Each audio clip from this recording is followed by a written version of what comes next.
오늘 우리들에게 주시는 하나님의 말씀은 이사야서 30장입니다. 30장 1절부터 3절, 18절부터 20절 6절의 말씀을 다 함께 자리에서 일어나셔서 받도록 하겠습니다. 제가 봉독하겠습니다. 여호와께서 이르시되 패역한 자식들은 화 있을진저 그들이 계교를 베푸나 나로 말미암지 아니하며 맹약을 맺으나 나의 영으로 말미암지 아니하고 죄에 죄를 더하도다. 그들이 바로의 세력 안에서 스스로 강하려 하며 애굽의 그늘에 피하려 하여 애굽으로 내려갔으되 나의 입에 묻지 아니하였도다. 그러므로 바로의 세력이 너희의 수치가 되며 애굽의 그늘에 피함이 너희의 수욕이 될 것이라. 그러나 여호와께서 기다리시나니 이는 너희에게 은혜를 베풀려 하시며 일어나시리니 이는 너희를 긍휼히 여기려 하심이라. 대저 여호와는 정의의 하나님이시니라. 그를 기다리는 자마다 복이 있도다. 시온에 거주하며 예루살렘에 거주하는 백성아 너는 다시 통곡하지 아니할 것이라. 그가 내 부르짖는 소리로 말미암아 네게 은혜를 베푸시되 그가 들으실 때에 네게 응답하시리라. 주께서 너희에게 혼란의 떡과 고생의 물을 주시나 내 스승은 다시 숨기지 아니하시리니 내 눈이 내 스승을 볼 것이며. 아멘. 자리에 앉으시기 바랍니다. 이스라엘은 400여 년을 애굽의 노예로 살았습니다. 그 고통 가운데 그들은 하나님께 부르짖습니다. 하나님께서 그 부르짖음을 들으시고 이스라엘 백성들에게 말씀하십니다. 내가 내려가서 그들을 애굽인의 손에서 건져내고 그들을 그 땅에서 인도하여 아름답고 광대한 땅, 젖과 꿀이 흐르는 땅으로, 가나안 땅으로 데려가리라. 그래서 하나님께서는 이 말씀을 지키시기 위해서 어느 날 떨기나무 가운데에서, 불꽃 가운데서 모세에게 나타나셔서 모세를 부르십니다.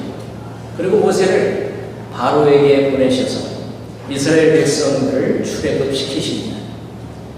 하나님께서 이스라엘 백성들을 출애굽시키신 후에 이스라엘 백성들에게 꼭 지켜야 할 것을 명령하십니다. 그것은 다시는 애굽으로 내려가지 말라고 하는 것입니다. 그 백성을 애굽으로 돌아가게 하지 말 것이니 이는 여호와께서 너희에게 이르시기를 너희가 이후에는 그 길로 다시 돌아가지 말 것이다. 애굽으로 돌아가지 말라는 것을 강조해서 말씀하십니다. 이 말씀은 이스라엘 백성들이 과거로 돌아가지 말고 죄악으로 돌아가지 말고 특별히 하나님만을 의지하라는 말씀입니다. 애굽을 의지하지 말라는 말씀이었죠. 그런데 우리가 요즘 이사야서를 살펴보고 있는데 이사야서 30장 오늘 본문 말씀은 이렇게 시작을 합니다. 그들이 바로의 세력 안에서 스스로 강하려 하며 애굽의 그늘에 피하려 하여 애굽으로 내려갔으되. 여러분, 우리가 지난주에 살펴보았듯이 지정학적으로 이스라엘은 서쪽으로는 지중해가 있고 북쪽으로는 아수르라고 하는 강대한 나라가 있습니다. 남쪽으로 애굽이라고 하는 나라가 있죠. 그래서 아수르와 애굽 사이에 아주 끼어있는 샌드위치 같은 존재입니다.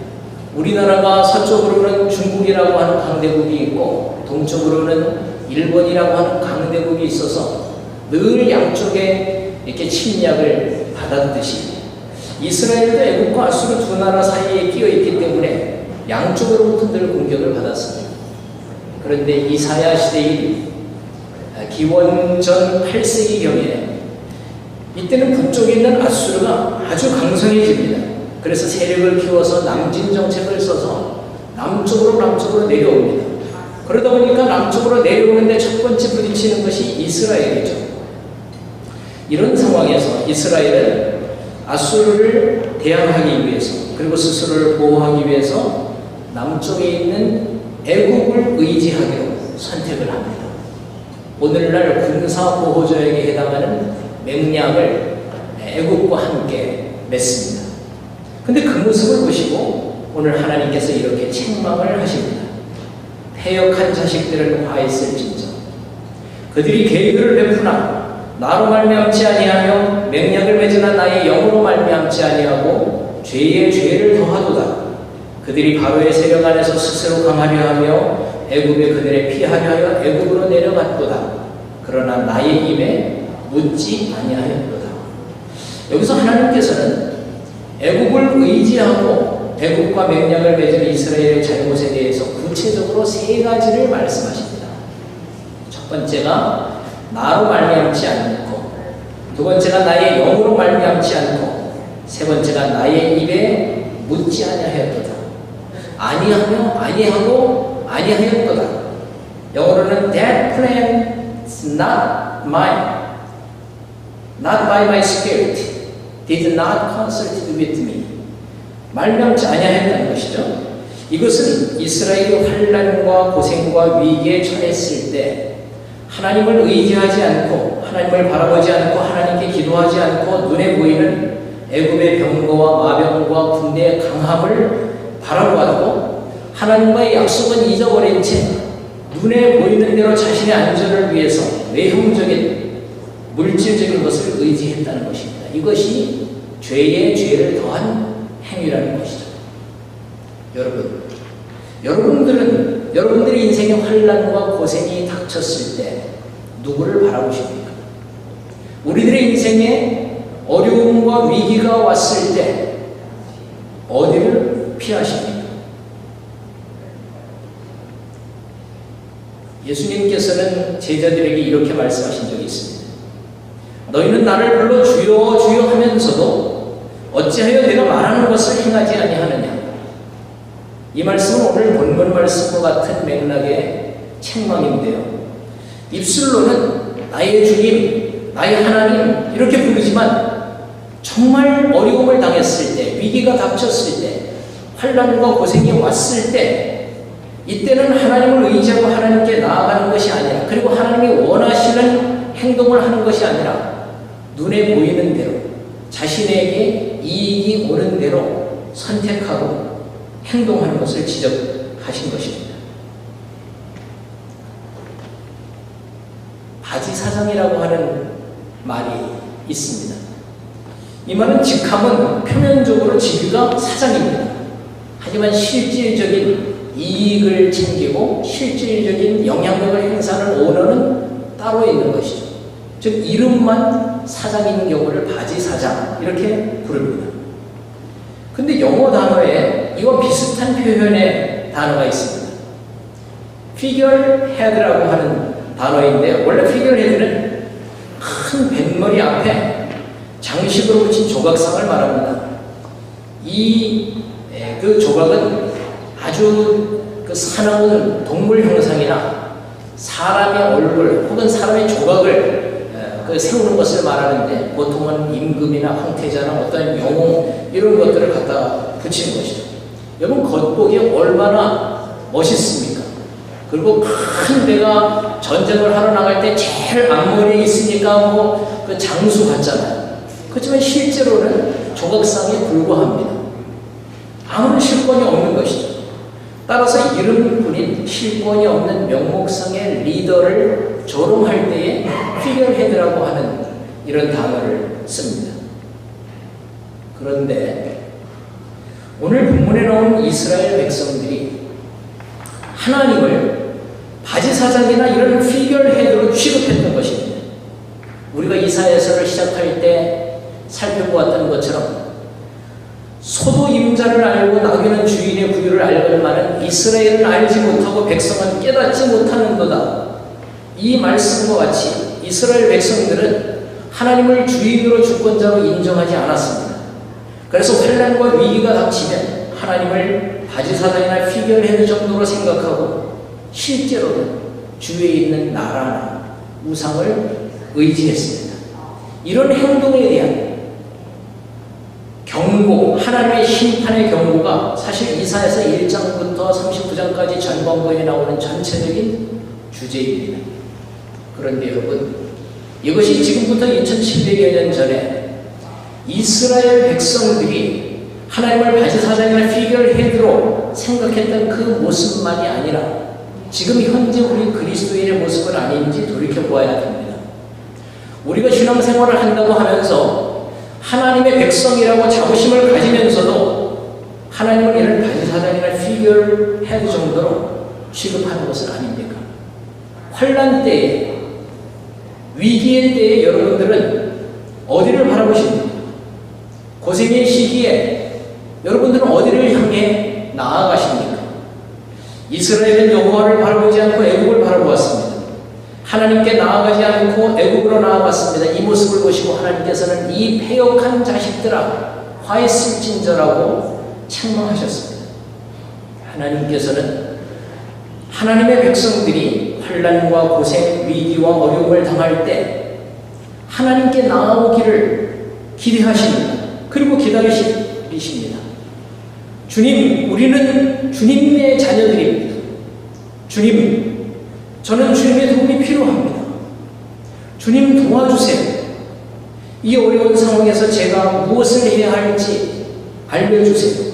주님 말씀해 주세요 하고 나오기를 기다리십니다. 그것이 오늘 18절 말씀입니다. 그러나 여호와께서 기다리시는 이유는 분명합니다. 너희에게 은혜를 베풀려 하시니. 이스라엘은 아수르의 공격으로 위험에 처했을 때 그들이 하나님의 존재를 몰랐던 것은 아닙니다. 알았습니다. 하나님의 존재를 부정하지 않았습니다. 그렇기 때문에 전통적으로 그들은 드렸던 예물을 그대로 드렸습니다. 하지만 정작 중요한 결정을 할 때 하나님을 그냥 뒷방 할아버지처럼 바지 사장처럼 휘별헤드처럼 취급하고 자신들의 계교로 애국과 동맹을 맺었습니다. 그들은 분명히 이것이 하나님이 원하시는 방법이 아닐 것이다 라는 것도 생각했을 것입니다. 그럼에도 불구하고 그 방법이, 그 선택이 실질적이고 더 효과적이라고 생각했던 것이죠. 이스라엘은 이와 같이 환난과 고생의 시기에 하나님을 의지하지 않았습니다. 또한 하나님의 영도 인정하지 않았습니다. 그런데 그들이 또 하나 인정하지 않은 것이 있었습니다. 그것이 오늘 2절 말씀인데요. 애굽의 그늘에 피하려 하여 애굽으로 내려갔으되 나의 입에 묻지 아니하였도다. 이스라엘 백성들은 하나님께 물어보지 않았습니다. 기도하지 않았습니다. 하나님께 나아가지 않았습니다. 하나님을 인정하려고도 하지 않고 하나님의 음성 듣기를 거부하고 자신들이 스스로 그냥 결정을 내린 것입니다. 여러분, 하나님을 바라보지 않고 하나님을 인정하지 않고 하나님의 말씀을 듣지도 않고 눈에 보이는 애국을 의지했던 결과가 무엇입니까? 오늘 3절 말씀은 이렇게 이야기를 합니다. 바로의 세력이 너희의 수치가 되며 애굽의 그늘에 피함이 너희의 수욕이 될 것이다. 여러분, 하나님을 바라보지 않고 하나님의 영으로 말미암지 않고 하나님께 기도하지 않고 하나님을 의지하지 않고 하나님의 음성 듣기를 거부했던 이스라엘에게는 수치와 수욕이 그대로 남아있었던 것입니다. 똑같은 말씀이 5절에도 있습니다. 그들이 다 자기를 유익하게 하지 못하는 민족으로 말미암아 수치를 당하리니 그 민족이 돕지도 못하며 유익하기도 못하고 수치가 되게 하며 수욕이 되게 할 뿐임이니라. 요즘 우리나라와 일본과의 관계가 나빠지는데 사실 이 말씀을 준비하면서 우리나라의 모습이 바로 이스라엘의 이와 같은 선택에 대한 결과라고 생각이 들었습니다. 우리나라가 조선시대 때 대대로 청나라의 내정 간섭이 심하였기 때문에 이를 견제할 대안으로 일본을 불러들였습니다. 그래서 청나라를 견제하기 위해서 우리나라가 일본과 손을 잡죠. 1884년도에 청일전쟁이 일어났을 때 이 청나라를 대적하기 위해서 일본군을 의지합니다. 그들을 우리나라에 불러들였습니다. 결국은 그 청일전쟁에서는 일본이 승리했습니다. 우리나라를 지키는 것처럼 보였습니다. 그러나 결국은 우리나라가 일본과 전쟁 한 번 하지 못한 채 한일 합방으로 우리나라의 주권을 그대로 내어주고 말았습니다. 그 이후 수치와 수용만이 우리 민족을 다스리게 했던 것입니다. 그런데 오늘 성경에 보면 이런 고통과 수치 속에서 이스라엘 백성들은 결국은 하나님께 부르짖게 됩니다. 시온에 거주하며 예루살렘에 거주하는 백성아, 너는 다시 통곡하지 아니할 것이다. 그가 내 부르짖는 소리로 말미암아 내게 은혜를 베푸시되 그가 들으실 때에 내게 응답하시리라. 아멘. 정말 놀라운 말씀입니다. 환난과 고생 때문에 통곡하는 소리를 하나님께서는 들으시고 은혜를 베푸신다는 것입니다. 응답하신다는 것입니다. 하나님께서는 당신을 기대하지 않고 당신을 멀리하고 듣지 아니하고 바지 사장처럼 밀어낼 때에는 책망을 하십니다. 심판을 하십니다. 하지만 여러분, 이것을 꼭 기억하십시오. 하나님께서는 부르짖는 자에게 응답하십니다. 신음 속에서 하나님께 나아가는 자에게 하나님은 회복을 허락하십니다. 이것이 성도의 특권입니다. 그래서 회개와 기도는 성도에게 주시는 특권인 것입니다. 성도들이 갖고 있는 특권인 것입니다. 그래서 성경은 우리 하나님의 백성들이 환난과 고생의 때에 부르짖으라고 말씀하시는 것입니다. 환난 날에 너희는 내게 부르짖으라. 내가 너희에게 응답하겠고 너희가 알지 못하는 크고 비밀한 일을 보이리라. 너희들은 아무것도 염려하지 말고 오직 너희 구할 것을 하나님께 아뢰라 말씀하시는 것입니다. 구하라 그러면 주실 것이요, 찾으라 그러면 찾을 것이고 문을 두드리면 너희에게 열릴 것이다 강조해서 말씀하십니다. 여러분 기억하십시오. 부르짖으면 하나님께서 응답하십니다. 구하면 하나님께서 은혜를 베푸십니다. 그런데 참 흥미로운 것은 하나님께서 은혜를 베푸시는 방법입니다. 하나님께서 구하는 자에게 응답하시는 방법을 오늘 성경은 이렇게 말씀합니다. 주께서 너에게 환난의 떡과 고생의 물을 주시나니. 여러분, 부르짖는 소리에 응답하시고 은혜를 베푸시겠다는 바로 이 구절에서 환난과 고생이라고 하는 단어가 등장합니다. 환난과 고생. 사람들이 별로 좋아하지 않는 단어입니다. 누가 환난을 좋아하겠습니까? 누가 고생을 좋아하겠습니까? 환난만도 힘든데 그 위에 고생이 더해집니다. 환난을 당하면서 그 위에 고생이 더해지는 삶을 살고 싶은 사람은 한 사람도 없습니다. 그런데 세상을 살면서 사람들은 환난과 고생을 피해갈 수가 없습니다. 원하지는 않는데 사람이라면 누구든지 환난과 고생을 만나게 됩니다. 그런데 오늘 말씀은 이 환난을 가리켜서 떡이라고 말합니다. 그리고 고생을 물이라고 표현합니다.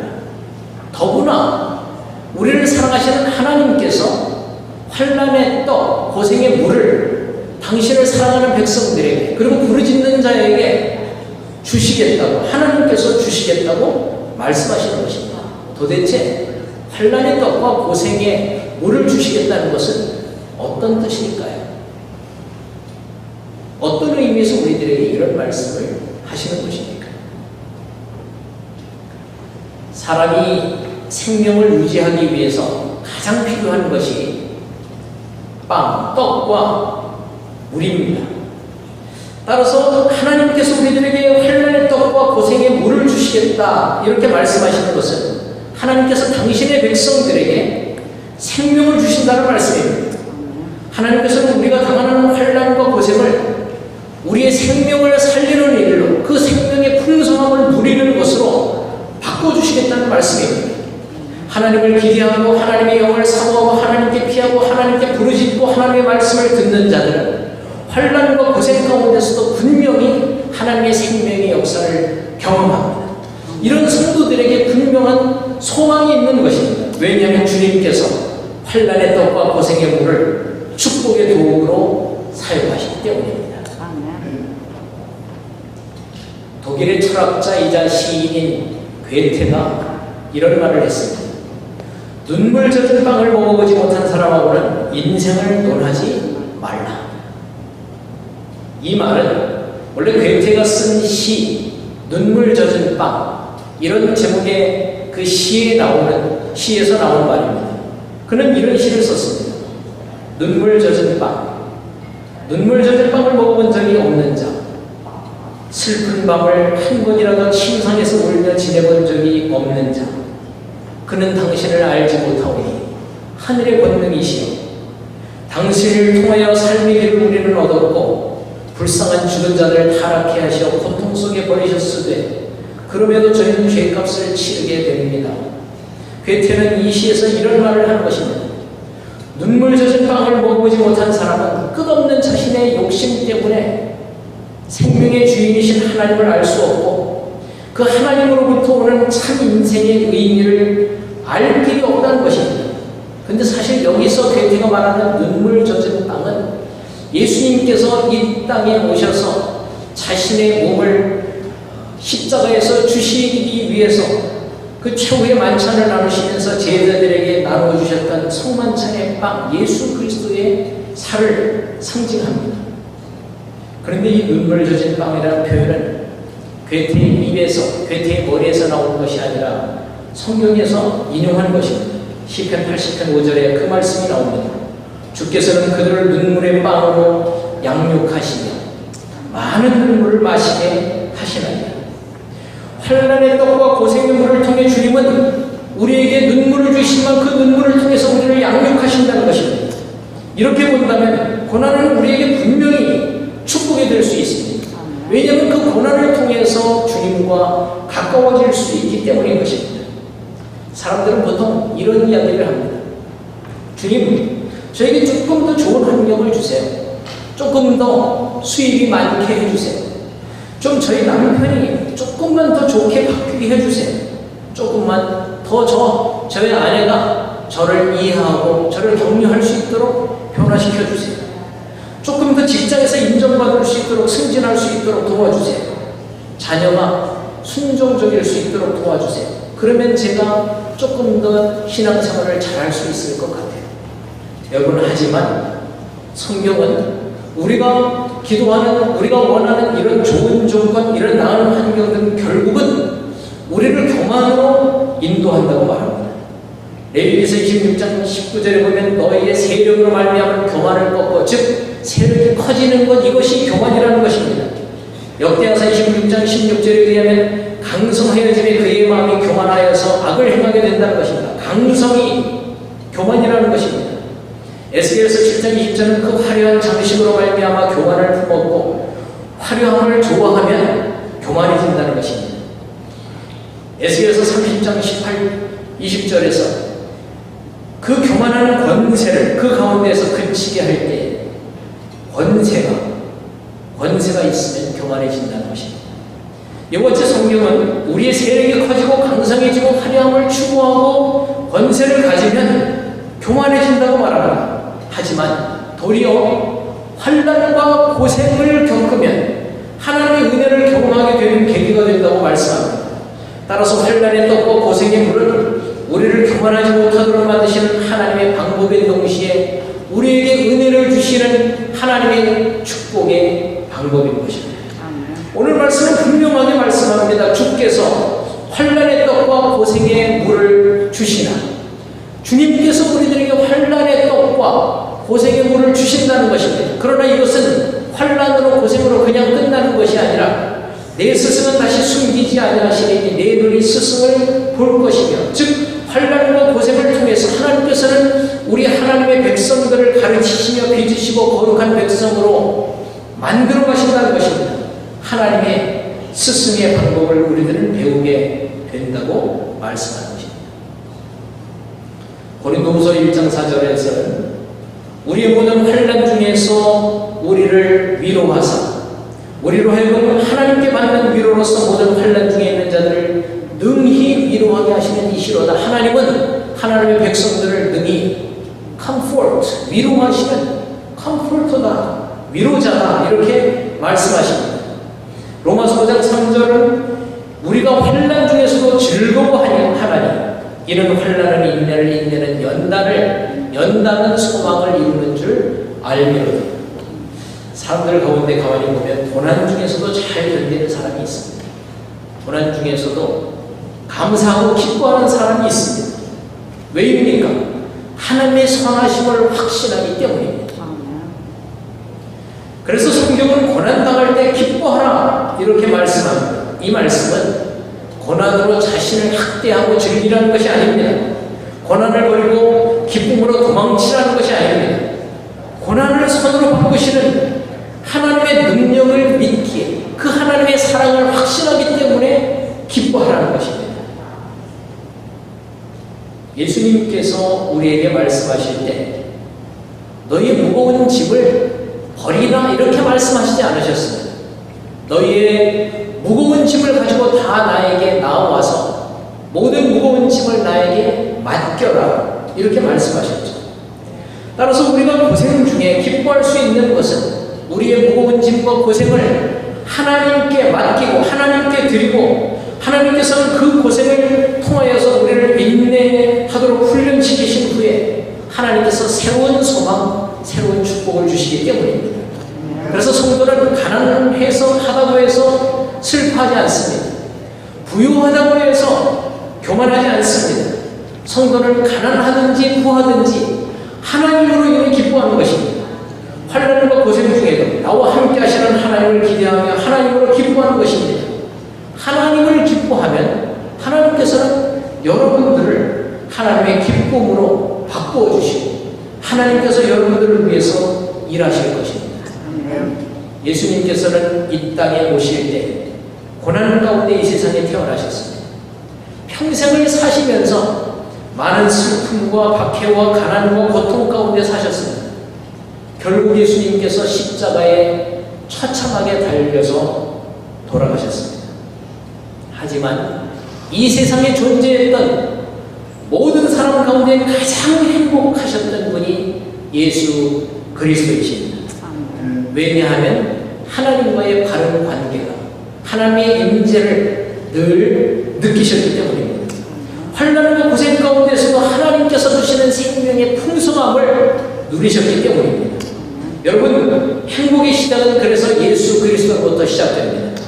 모든 행복의 근원이 예수 그리스도에게 있습니다. 행복의 완성도, 생명의 풍성함의 완성도 예수 그리스도에게 있습니다. 여러분들이 현재 당하고 있는 환난과 고생이 무엇입니까? 경제적인 어려움입니까? 건강입니까? 아니면 부부관계입니까? 자녀의 문제입니까? 미래에 대한 두려움입니까? 오늘 말씀은 분명히 환난과 고생이 스승이라고 말씀합니다. 어떤 고생과 환난이 여러분들을 위협해도 여러분들은 하나님을 바라보면서 하나님의 영을 구하며 하나님의 말씀 듣기를 하나님께 순종하기를 결심한다면 이 모든 것들을 하나님은 축복으로 바꿔주실 것입니다. 하나님에게 큰 그림이 있습니다. 빅픽처가 있는 것이죠. 우리들은 그 중에 아주 작은 한 부분을 이렇게 차지하고 있지만 하나님의 말씀을 따라서 우리들이 순종한다면 여러분들은 결코 후회 눈물을 흘리지 않을 것입니다. 수치와 수욕이 아니라 하나님의 자랑, 하나님의 축복, 하나님의 위로, 하나님의 은혜로 여러분들의 인생은 풍성하게 될 것입니다. 사람의 관심은 세상적인 것입니다. 하지만 하나님의 관심은 사람에게 있습니다. 사람의 관심은 소유이며 성취이지만 하나님의 관심은 생명이요 관계입니다. 사람의 관심은 많은 숫자이지만 하나님의 관심은 바로 여러분들입니다. 사람의 관심은 얼마나 많은 것을 이루었느냐이지만 하나님의 관심은 오직 한 영혼이 예수 그리스도의 십자가를 통해서 용서받고 하나님의 나라에 들어가느냐입니다. 오늘 우리가 하나님을 바라보면서 하나님의 영을 의지하고 하나님의 말씀을 의지하고 환난의 떡과 고생의 물 가운데서도 이제 하나님의 크신 은혜를 경험하시는 저와 여러분들이 되시기를 주님의 이름으로 축복합니다. 기도하겠습니다. 하나님 감사합니다. 오늘도 주의 은혜 가운데 저희를 주님의 전으로 부르시고 주님을 바라보고 주님을 의지하고 주님의 말씀에 순종하겠다고 결심하게 하심을 감사드립니다. 우리들의 인생에 환난이 있고 고생이 있고 위기가 있음을 고백합니다. 그러나 그 환난과 고생을 통해서 생명으로 바꿔주시는 하나님의 능력을 믿고 주님과의 바른 관계를 맺고 이 땅을 기쁨으로 행복하게 승리하며 살아가는 저희 모두가 되도록 은혜를 베풀어 주옵소서. 예수님의 이름으로 기도드립니다. 아멘.